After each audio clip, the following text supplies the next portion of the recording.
ವಿಪಕ್ಷ ನಾಯಕನ ಆಯ್ಕೆ ಜೊತೆಗೆ ರಾಜ್ಯಾಧ್ಯಕ್ಷ ಸ್ಥಾನಕ್ಕೂ ಕೂಡ ಬಿಜೆಪಿಯಲ್ಲಿ ದೊಡ್ಡ ಸರ್ಕಸ್ ನಡೀತಾ ಇದೆ. ಗೊಂದಲ ಹಾಗೆ ಕಂಟಿನ್ಯೂ ಆಗ್ತಾ ಇದೆ. ಗೆದ್ದವರ ಜೊತೆ ಸೋತವರ ಪೈಪೋಟಿ ಜೋರಾಗಿದೆ. ರಾಜ್ಯಾಧ್ಯಕ್ಷ ಸ್ಥಾನದ ರೇಸ್ನಲ್ಲಿ ಆರ್ ಅಶೋಕ್, ಅಶ್ವಥ್ ನಾರಾಯಣ, ಸೋಮಣ್ಣ, ರೇಣುಕಾಚಾರ್ಯ, ವಿಜೇಂದ್ರ, ನಂತರ ಈಗ ಮಾಜಿ ಸಚಿವ ಬಿ ಶ್ರೀರಾಮುಲು ಅವರ ಹೆಸರು ಕೂಡ ಕೇಳಿ ಬರ್ತಾ ಇದೆ. ಬಿಕಾಸ್ ಶ್ರೀರಾಮುಲು ಅವರು ಹೀನಾಯವಾಗಿ ಬೇರೆ ಸೋತ್ ಬಿಟ್ಟಿದ್ದಾರೆ. ಯಾವ್ದಾದ್ರು ಒಂದು ಸ್ಥಾನಮಾನದ ನಿರೀಕ್ಷೆಯಲ್ಲಿದ್ದಾರೆ. ಯಡಿಯೂರಪ್ಪ ಅವರನ್ನ ಭೇಟಿಯಾಗಿ ರಾಜ್ಯಾಧ್ಯಕ್ಷ ಸ್ಥಾನ ಇಂಗಿತವನ್ನ ವ್ಯಕ್ತಪಡಿಸಿದ್ದಾರೆ.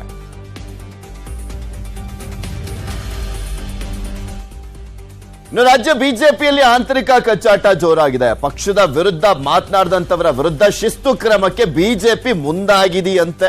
ಈ ಹಿಂದೆ ಎಲ್ಲ ಸಾಕಷ್ಟು ಜನ ಮಾತನಾಡಿದ್ರು, ಅವಾಗ್ಲೂ ಕೂಡ ಏನು ಮಾಡ್ಕೊಳಕ್ ಆಗಿರ್ಲಿಲ್ಲ. ಈಗೇನ್ ಮಾಡ್ತಾರೆ ಕಾದ್ ನೋಡ್ಬೇಕು. ಮಾಜಿ ಶಾಸಕ ಎಂಪಿ ರೇಣುಕಾಚಾರ್ಯ ಹಾಗೂ ಬಸನಗೌಡ ಪಾಟೀಲ್ ಯತ್ನಾಳ್ಗೆ ರಾಜ್ಯ ಬಿಜೆಪಿ ಶಿಸ್ತು ಸಮಿತಿ ನೋಟಿಸ್ ಅನ್ನ ಜಾರಿ ಮಾಡಿದೆ. ನಿಜಕ್ಕೂ ಕೇರ್ ಮಾಡ್ತಾರಾ ಯತ್ನಾಳ್? ಕಾದ್ ನೋಡ್ಬೇಕು. ನೋಟಿಸ್ಗೆ 1 ವಾರದಲ್ಲಿ ಉತ್ತರಿಸುವಂತೆ ಸೂಚನೆಯನ್ನ ನೀಡಲಾಗಿದೆ. ರೇಣುಕಾಚಾರ್ಯ ಬಿಜೆಪಿ ರಾಜ್ಯಾಧ್ಯಕ್ಷ ನಳಿನ್ ಕುಮಾರ್ ಕಟೀಲ್ ವಿರುದ್ಧ ವಾಗ್ದಾಳಿಯನ್ನ ನಡೆಸಿದ್ರು.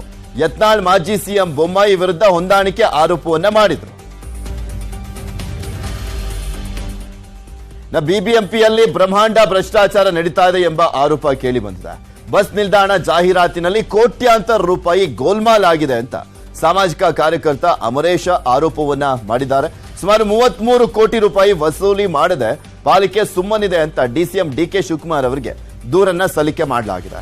ಈ ಬಗ್ಗೆ ಪ್ರತಿಕ್ರಿಯಿಸಿರುವಂತ ಬಿಬಿಎಂಪಿ ಚೀಫ್ ಕಮಿಷನರ್ ತುಷಾರ್ ಗಿರಿನಾಥ್, ನಿಯಮ ಮೀರಿ ಈಗಲೂ ಕೂಡ ಬಸ್ ನಿಲ್ದಾಣದಲ್ಲಿ ಜಾಹೀರಾತುಗಳಿದಾವೆ. ಟೆಂಡರ್ ಪಡೆದಂತವರು ಇದುವರೆಗೂ ಹಣವನ್ನ ಕೊಟ್ಟೇ ಇಲ್ಲ. 5 ವರ್ಷದಿಂದ ಮರು ಟೆಂಡರ್ ಮಾಡಿಲ್ಲ. ಶೀಘ್ರವೇ ಟೆಂಡರ್ ಮಾಡ್ತೇವೆ ಅಂತ ತೇಪೆ ಹಚ್ಚಿದ್ರು. 2018 ತದನಂತರ ಇವ್ರು ಬಂದ ಇರ್ತಕ್ಕಂಥ ಅಡ್ವರ್ಟೈಸ್ಮೆಂಟ್ ಬೋರ್ಡ್ಗೆ ಇವ್ರು ಯಾವ ರೀತಿಯಲ್ಲಿ ಇವರು ಅಕೌಂಟ್ನಲ್ಲಿ ಜಮಾ ಮಾಡ್ಕೊತಿದ್ದಾರೆ, ಇವರು ಅದಷ್ಟು ಇವ್ರಿಗೆ ಪಾಕೆಟ್ ಮನಿ ಆಗ್ತಿದೆ. ನನ್ನ ಅಪ್ರಾಕ್ಸಿಮೇಟ್ ಲೆಕ್ಕದಲ್ಲಿ ಒಂದು ತಿಂಗಳಿಗೆ ಇವರು ಸುಮಾರು ಒಂದು 50 ಲಕ್ಷದಿಂದ 50 ಲಕ್ಷ ರೂಪಾಯಿಗೂ ಹೆಚ್ಚು ಹಣನ ಇವರು ಮಿಸ್ಯೂಸ್ ಮಾಡ್ಕೊತಾ ಇದ್ದಾರೆ. 50 ಲಕ್ಷ ರೂಪಾಯಿ ಅಡ್ವರ್ಟೈಸ್ ಕಂಪ್ನಿಯಿಂದ ಲಾಭ ಮಾಡ್ಕೊತಿದ್ದಾರೆ ಅಂತೇಳಿ ನೇರವಾಗಿ ಆಪಾದನೆ ಮಾಡಬೇಕಾಗ್ತದೆ. ಇಲ್ಲಾಂದರೆ ಇವ್ರು ಯಾಕೆ ದಿವಸ ಅವರು ಟೆಂಡರ್ ಕರೀದ್ರೆ ಬಿಟ್ಟರು.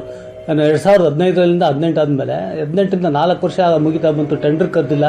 ಹೊಸದಾಗಿ ಇವರು ಹಣನೂ ವಸೂಲಿ ಮಾಡಿಲ್ಲ. ಇವತ್ತಿಗೂ ಪ್ರತಿ ತಿಂಗಳು ಹೊಸ ಅಡ್ವರ್ಟೈಸ್ಮೆಂಟ್ ಬರ್ತದೆ. ಇವ್ರಿಗೆ ಯಾರ್ದು ಕೋರ್ಟ್ ಭಯ ಇಲ್ಲ, ಎಂಥದ್ದು ಭಯ ಇಲ್ಲ. ಇವ್ರ ಬಗ್ಗೆ ಸರಿಯಾದ ರೀತಿಯಲ್ಲಿ ತನಿಖೆ ಮಾಡಿದ್ರೆ ಇವರು ಯಾರ್ಯಾರು ತಪ್ಪಿತಸ್ಥರು ಎಲ್ಲರೂ ತೊಂದರೆ ಸಿಗಾಕೋತಾರೆ. ಪ್ರಾಮಾಣಿಕವಾಗಿ ಇರ್ತಕ್ಕಂಥ ಕಮಿಷನರ್ ಇದ್ದಾರೆ, ಅವರು ಇದಕ್ಕೆ ತನಿಖೆಗೆ ಒಳಪಡಿಸಬೇಕು. ಇಲ್ಲ ಅಂತಂದರೆ ನಾನು ಈಗ ಆಲ್ರೆಡಿ ಡೆಪ್ಯೂಟಿ CMಗೆ ಪತ್ರ ಬರೆದಿದ್ದೀನಿ ಇದಕ್ಕೆ ಸಂಬಂಧಪಟ್ಟಿರಂಗೆ. ಯಾರ್ಯಾರು ಟೈಮ್ ಮೀರಿದೆ ಅವರಿಂದ ವಾಪಸ್ ಪಡೆದಿದ್ದೀನಿ. ಈಗ ನಾವೇ ಅದಕ್ಕೆ ಮೇಂಟೈನ್ ಮಾಡಬೇಕು. ಮುಂದೆ ಟೆಂಡರ್ ಹಾಕ್ಕೊಂಡು ಬೇರೆಯವ್ರಿಗೆ ಕೊಡಬೇಕು. 300 ಕೋಟಿ ಎಷ್ಟದು ಇರ್ಲಕ್ಕೆ ಇಲ್ಲ, ಬಟ್ ಎಷ್ಟಾಗಬೇಕಾಗಿತ್ತು ಅದು ದೀಪಕ್ಗೆ ಗೊತ್ತಿರುತ್ತೆ. ಟ್ಯಾಕ್ಸ್ ಬಿಟ್ಟಿದ್ದಾರೆ ಅಂತ ಒಂದು ಆರೋಪ ಸರ್ ಬಿಬಿಎಂಪಿ ಅಧಿಕಾರಿಗಳ ಮೇಲೆ, ಇಲ್ಲ ಏಜೆನ್ಸಿಗಳಿಗೆ. ಇಲ್ಲೆಲ್ಲ ಬಿಟ್ಟಿಲ್ಲ. ಅವರಿಗೆಲ್ಲರಿಗೂ ನೋಟಿಸ್ ಇಶ್ಯೂ ಆಗಿದೆ, ಕರೆಕ್ಟ್ ಮಾಡ್ತಾ ಇದ್ದಾರೆ.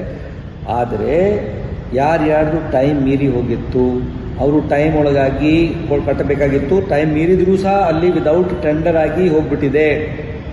ಅದಕ್ಕಾಗಿ ಅವರಿಗೆ ಬೇರೆ ಒಂದು ರೇಟ್ ಫಿಕ್ಸ್ ಮಾಡಿಕೊಂಡು ಹಣ ರಿಕವರ್ ಮಾಡಬೇಕು. ಈಗ ರೀಟೆಂಡರ್ ಮಾಡ್ತೀರಾ ಸರ್?